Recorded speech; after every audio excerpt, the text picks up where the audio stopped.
America నుండి ఇండియాకి డబ్బులు పంపాలంటే ఇప్పటికీ ఆ పాత పద్ధతులేనా? అందుకే వచ్చేసింది మై పర్సు. Download now.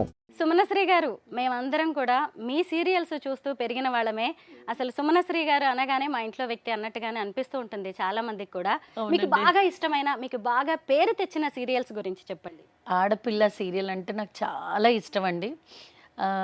అంటే ప్రతి ఇంట్లో ఆడపిల్ల ఉంటుంది. పుట్టగానే ఆడపిల్ల మగపిల్లాడా అంటారు. అలా ప్రతి ఇంట్లో నానుడు పదం ఆడపిల్ల. సో ఆడపిల్ల సీరియల్ అంటే ఈటీవీ వాళ్ళు చేసింది నాకు చాలా చాలా ఇష్టం. ఆడపిల్ల నుంచి నెక్స్ట్ స్టేజ్ ఆఫ్ ఉమెన్ వచ్చేసి భార్యామణి. కాబట్టి నా లైఫ్ ఎలా అయితే ట్రావెల్ అవుతుందో ఆ సీరియల్లో కూడా నేను అలాగే ట్రావెల్ అయ్యాను. అంటే నా మ్యారేజ్, నా ఎంగేజ్మెంట్, నా ప్రెగ్నెన్సీ, నా డెలివరీ, నా రియల్ లైఫ్లో ఏమవుతుందో సేమ్ స్టోరీలో అలాగే కంటిన్యూ అయిందండి. అండ్ ఆ సీరియల్లో నేను 9th మంత్ ఇంకొక 1 డే డెలివరీ వరకు కూడా సెట్లోనే ఉన్నాను. నా రియల్ లైఫ్లో కూడా అంతే. సో నా రియల్ లైఫ్లో ఏ సిచ్యువేషన్ ఉందో అదంతా భార్యామణిలో చేశాను. తర్వాత రాధిక గారిది రేడాన్ ప్రొడక్షన్స్ నిన్నే పెళ్ళాడతా, అన్నపూర్ణ స్టూడియోస్ జీ వాళ్ళది పసుపు కుంకుమ, ఇలా అన్ని సీరియల్స్ అండి. అన్నీ కూడా సాఫ్ట్ క్యారెక్టర్స్. మొత్తం కెరియర్లో ఏవో 2, 3 నెగిటివ్ చేసుంటాను అంతే. మీరు అసలు యాక్ట్ చేస్తున్నట్టుగా ఉండేది కాదు, జస్ట్ అలా న్యాచురల్గా చేసుకుంటూ వెళ్తూ ఉండేవాళ్ళు. అవునండి, అది అమ్మవారి దయ. ఎందుకో యాంకరింగ్ చేయడం వల్ల, లేదంటే మరి చిన్నప్పటి నుంచి జ్ఞాపక శక్తి వల్ల, కానీ ఎప్పుడు కూడా యాంకరింగ్ చేసినప్పుడు కానీ యాక్టింగ్ చేసినప్పుడు కానీ ఎప్పుడూ ప్రాంప్టింగ్ తీసుకోలేదు నేను. టిల్ టుడే డైలాగ్ చదివి నేర్చుకునే చెప్తాను అంతే. అండ్ డైరెక్టర్స్ కూడా లిబర్టీ ఇచ్చారండి. కంటెంట్ మారకుండా మీరు ఓన్ వర్డ్స్తో ఏదైనా పర్వాలేదు, ఫ్రీగా ఉంటే చాలు అన్నట్టుగా డైరెక్టర్స్ కూడా మాకు ఆ లిబర్టీ ఇచ్చారు. కాబట్టి చక్కగా క్రెడిట్ వాళ్ళకు కూడా వెళ్తుంది కదండి. మీరు సినిమాల్లో కూడా యాక్ట్ చేశారు. మీకు బాగా ఇష్టమైన మీ సినిమాలు ఏంటి? నాకు శివరామరాజు ఇష్టం. చిన్న క్యారెక్టర్, 3 సీన్సే, కాకపోతే స్టోరీకి బాగా కనెక్టెడ్ సీన్స్. తర్వాత రాఘవేంద్రరావు గారిది పాండురంగడి సినిమా చేశాను నేను. అందులో కృష్ణుడికి అష్టభార్యలు ఉంటారు కదా, నేను ఒక భార్య జాంబవతి క్యారెక్టర్ చేశాను నేను. అండ్ ఇంకా కొన్ని సినిమాలు చేశానండి. బట్ మోస్ట్లీ సీరియల్స్లో చాలా కంఫర్టబుల్ ఉండేది. అండ్ ఒక సీరియల్ స్టార్ట్ అయితే 4 ఏళ్ళు 5 ఏళ్ళు ఒక గవర్నమెంట్ ఎంప్లాయీ లాగా చెక్ వస్తుంది కాబట్టి సీరియల్ వదిలి ఎక్కడికి వెళ్ళలేదు నేను.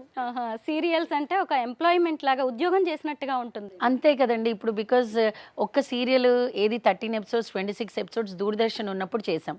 కానీ ఎప్పుడైతే డైలీ సోప్స్ వచ్చాయో ఒక్కొక్క సీరియల్ మినిమం 2 ఏళ్ళు 3 ఏళ్ళు ఉండేవి. కాబట్టి మాకు ఒక ఫ్యామిలీ బాండింగ్ అట్మాస్ఫియర్ అంతా అలవాటై ఉంటుంది. నిజంగా సిస్టర్ అన్న ఎలా అయితే ఉంటారో ఇంట్లో అంత క్లోజ్గా ఉండేవాళ్ళం. అండ్ ఈటీవీ వాళ్ళ చెక్కులు అయితే అడగద్దండి. అందరికీ చెక్స్ సెకండ్ వస్తే మాకు 30th 31st చెక్స్ వచ్చేవి. కాబట్టి టెన్షనే లేదు కదండి. సుమనశ్రీ గారు, మీలాంటి సీనియర్ నటులు మన ఇండస్ట్రీలో చాలా మంది ఉన్నారు.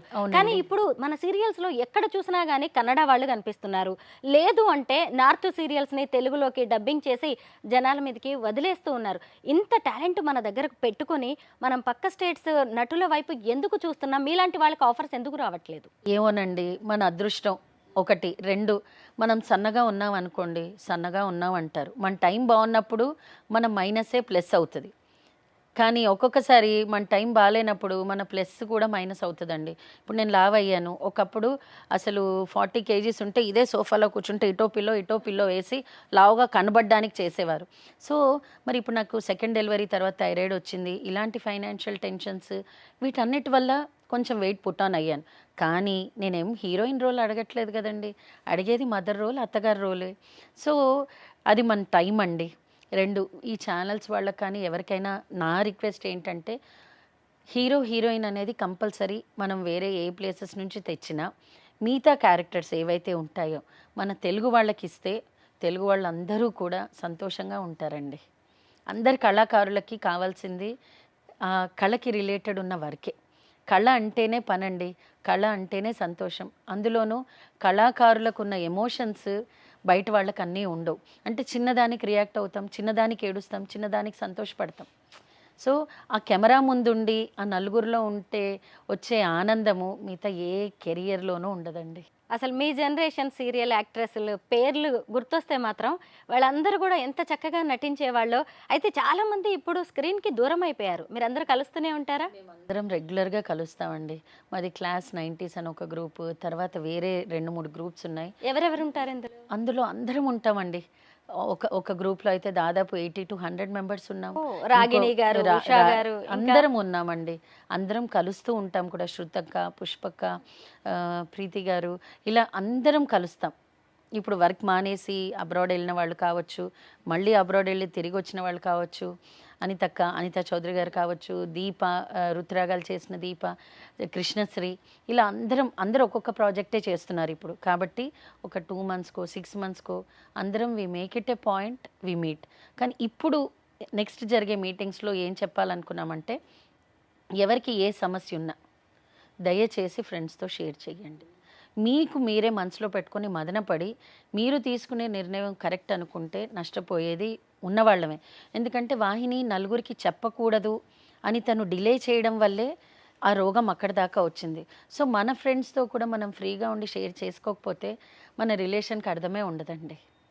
కాబట్టి నేనంటే మొన్న రీసెంట్గా రాగిణి, ఉష అందరం 1 week బ్యాక్ కలిసాం, వాహిని చనిపోయిన నెక్స్ట్ డే. సో మనం హ్యాపీ మూమెంట్స్ ఎలా అయితే హ్యాపీగా షేర్ చేసుకుంటామో, ఎవరికి ఏ సమస్య ఉన్నా please make it A promise, మన వరకైనా మనం షేర్ చేసుకుందాం. పెద్దగా ప్రాబ్లం సాల్వ్ అవ్వకపోవచ్చు, కానీ సజెస్ట్ చేస్తాం కదా, మీరు తీసుకున్న డెసిషన్ కరెక్టా కాదా అని అట్లీస్ట్ మేము డిస్కస్ చేసుకోగలం కదా అని ఒక్క పాయింట్ మాత్రం ఖచ్చితంగా మేము నిర్ణయించుకున్నాము.